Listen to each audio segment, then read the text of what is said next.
Rosie Wheen is the Chief Executive of WaterAid Australia. I do know about WaterAid. She's a passionate advocate for human rights, for gender equality and universal access to water, sanitation and hygiene. She has 2 decades of international development experience, having lived and worked in Indonesia for 6 years before joining WaterAid Australia at its inception in 2004. Rosie serves on the board of the 3 Foundation, ACFID, and I don't know what that is, she'll explain what that is. She's a founder and committee member of the Not in My Workplace, a group of executive leaders working to address workplace harassment and abuse across all industries in Victoria. There's more about Rosie in your handbook, and she will take some questions after a presentation. She's speaking us today. This is fascinating. Who do we need to achieve SDG 6? Welcome, Rosie. Thanks, Rob. Thanks, Rob, for that introduction. It's my absolute pleasure to be with you here today at this World Plumbing Congress, and I'd like to acknowledge the traditional owners of the land on which we meet today, the people of the Kulin Nations, and pay my respects to their elders past, present and emerging, and extend that respect to all Aboriginal and Torres Strait Islander people that are here with us.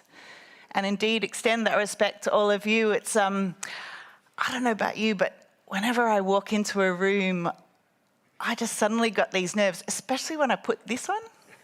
I was feeling fine until I put this on, and I've been thinking about my remarks today and thinking about you and thinking about your world of plumbing. And thinking about, as Alan was just saying so eloquently, the heroes that plumbers are. It was amazing, yeah? Coming up the escalator and there was the Reese stand that said, "Doctors cure disease, plumbers prevent it." And I've been thinking about getting into your world. As Rob mentioned, my background is in education. So I lived and worked in Indonesia for 6 years as a teacher, and then came back to Australia and joined WaterAid as the admin assistant 15 years ago. And now I stand before you as the chief executive. And I've been thinking, as Alan was saying, about the SDGs, and particularly focusing on SDG 6. SDG 6, which sets that target for our generation to achieve something for the first time ever. By 2030, for us to achieve universal access to safe water, decent toilets and hygiene for everyone, everywhere. And I thought I would reflect on who it is that we need to achieve that goal. And I wanted to really land 3 things with you today. The first one is that we need more of a workforce. We need more people. The second thing that I want to land with you is a message that we need a workforce that's more diverse and really thinking about our work with a human rights lens. And thirdly, I'd like to land with you the importance of that workforce being safe. So as I was thinking about getting into the world of plumbing, I actually remembered one of my favourite experiences from my childhood. I grew up in Canberra. Any Canberrans here today? Yay, hello. So I grew up in Torrens in Canberra, and I was about 15 at the time, and my youngest brother lost one of his ferrets.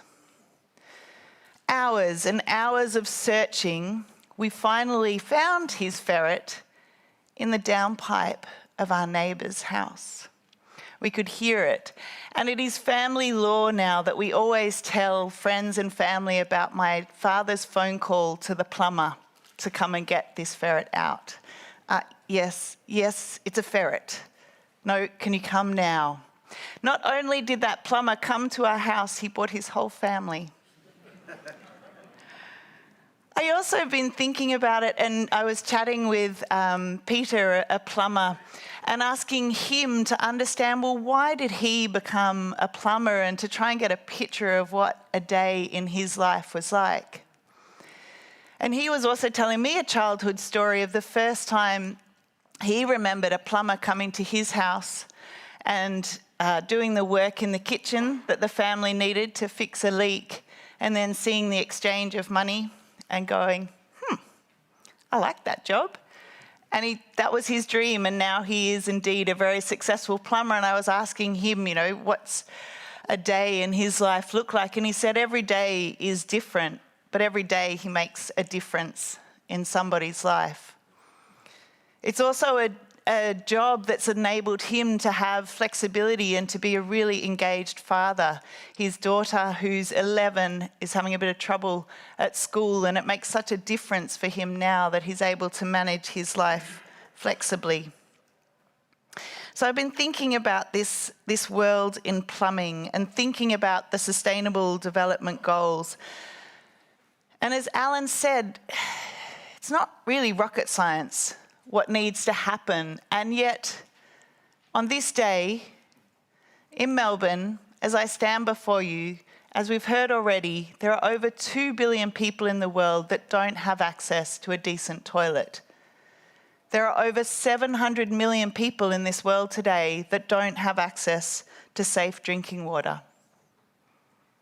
As I stand before you, a child dies of diarrhea every 2 minutes, and we know that many of those incidences are preventable. And this is the very reason why WaterAid was established. We were established in the early 80s in the UK and in the early 2000s in Australia. We were established by people from the water industry who saw that crisis and thought we can really do better than that. Just out of interest, how many people have heard of WaterAid, come across WaterAid before? People, great. I will share a little bit about WaterAid's work in my reflections, but very happy to talk to you more about it this afternoon.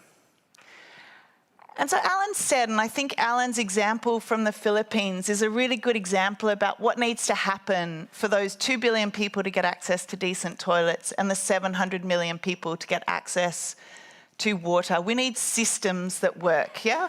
From that leadership level, governance, yeah, that list of policies that Alan showed us from the Philippines.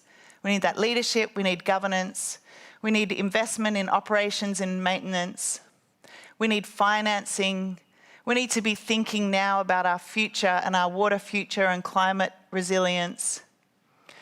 We need to keep at the heart of all of that gender equality and inclusion. Amazing, Alan, to hear that example around LGBTI accessible public toilets.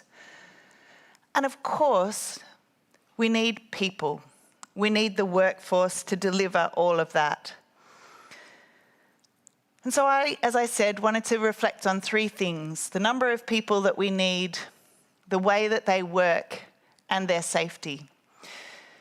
So let us turn our hearts and minds to Cambodia, where WaterAid works. Anyone here from Cambodia? I'm sure many of you have visited Cambodia. And of course, the context in Cambodia is framed by the genocide and the impact of the Khmer Rouge.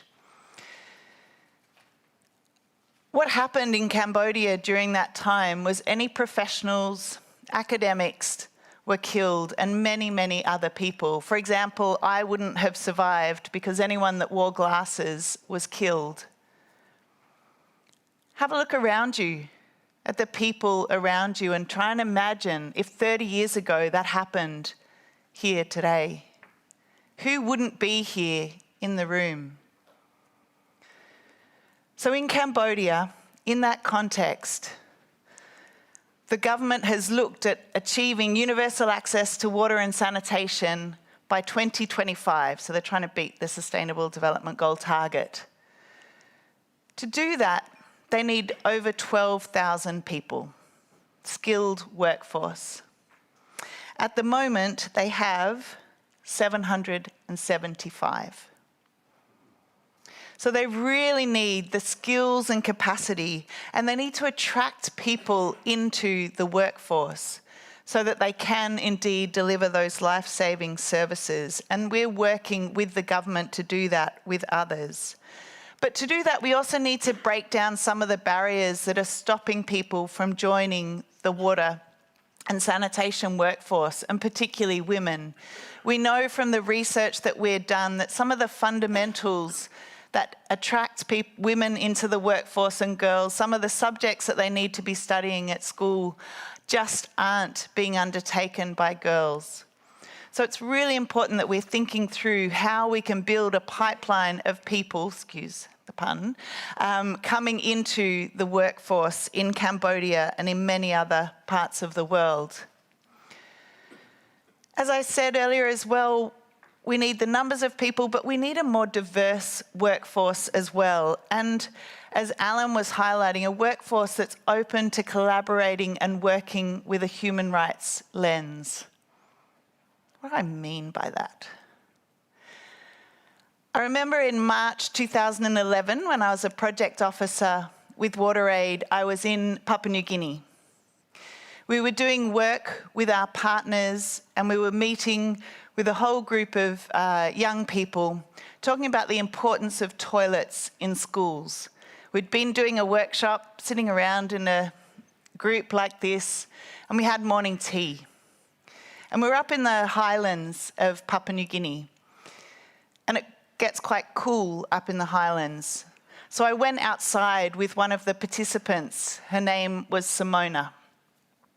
And Simona and I sat on a bench outside to try and catch a little bit of sunshine and wrapped our hands around our beautiful cups of Papua New Guinean coffee.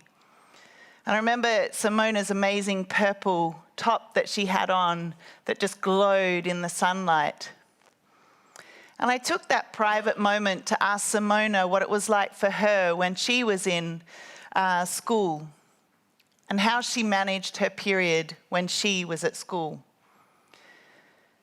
Simona paused and then told me about how she used to have to crawl, because she had difficulty walking, crawl from the classroom to get to the toilet.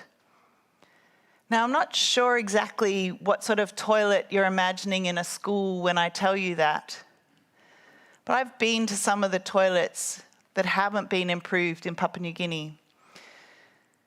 They're basically a hole in the ground with a bit of a shelter around them. They're quite dark and the hole is often quite big. So imagine you're a little kid. It's a really scary place to go. So the kids are busting, they come out of the classroom, they go to the toilet, it's dark, it's scary, often pretty smelly. So they go as close as they dare and they do a number 2. Often they miss. The next kid comes in, what does he or she do? Tries to avoid that one and go nearby. And so it ends up an incredibly filthy and stinky toilet.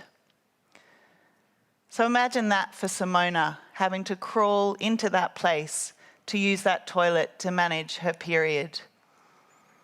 As you can imagine, Simona didn't finish school and she's missed out on that life-changing opportunity that we know education is for all children, but particularly for girls.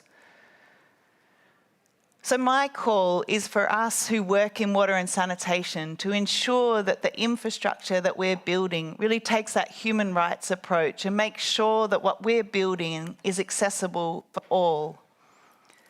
And of course, if a school toilet was built that was accessible for Simona, that had a bit of extra space for her to move around, that had an easily cleaned floor, that was safe and secure, that wouldn't just be better for her, it would be better for all children that were using that toilet.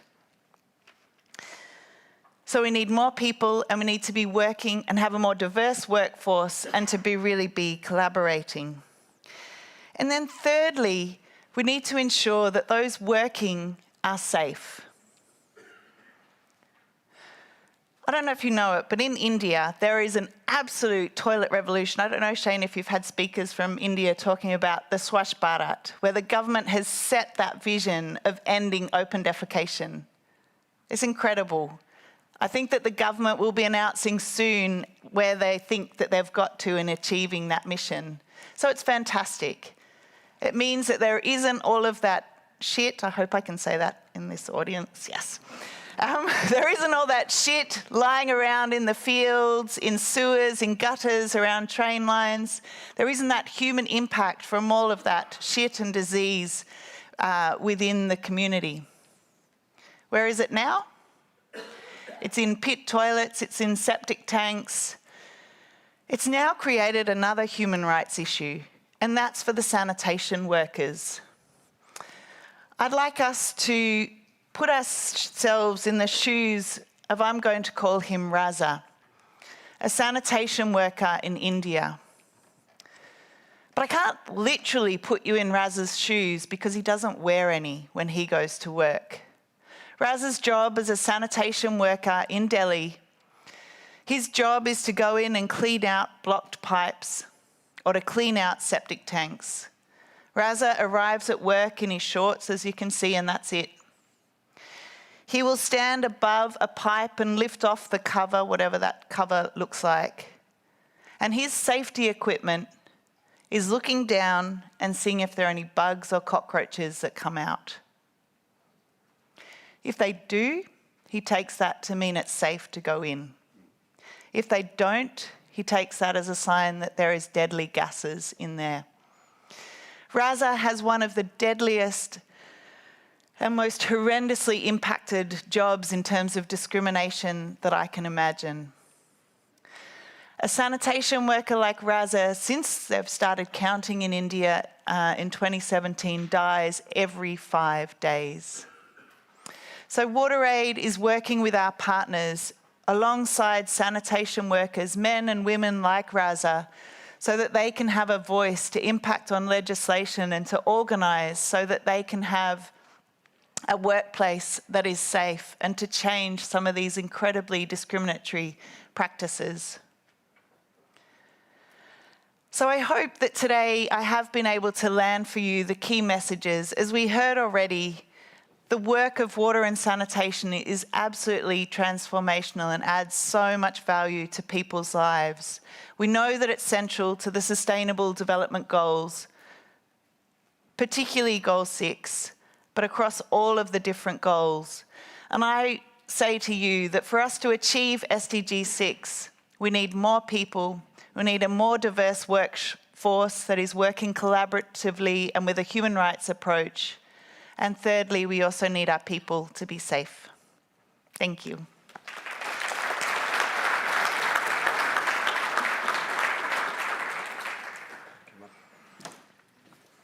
Well, Rosie, I thought that Fiona's presentation yesterday afternoon on burns was pretty confronting, but you've just moved to the top of the league table. But, Nothing like talking about shit and menstrual hygiene. Well, no, I think congratulations to you. I mean, I know a little bit about WaterAid, but so what's your focus in Australia? What do you want to say to this group here? Absolutely. So in Australia, our focus, we particularly turn our focus to Southeast Asia and the Pacific. So we're working in Timor, Papua New Guinea and Cambodia. And as I say, and I hope I've demonstrated, to achieve what we need to, it's all about partnerships and how we can indeed collaborate together. So Goal 17. Absolutely, Goal 17. We're going to come to that now. Thank you very much for your presentation. It's been a delight. Thank you very much, Rob.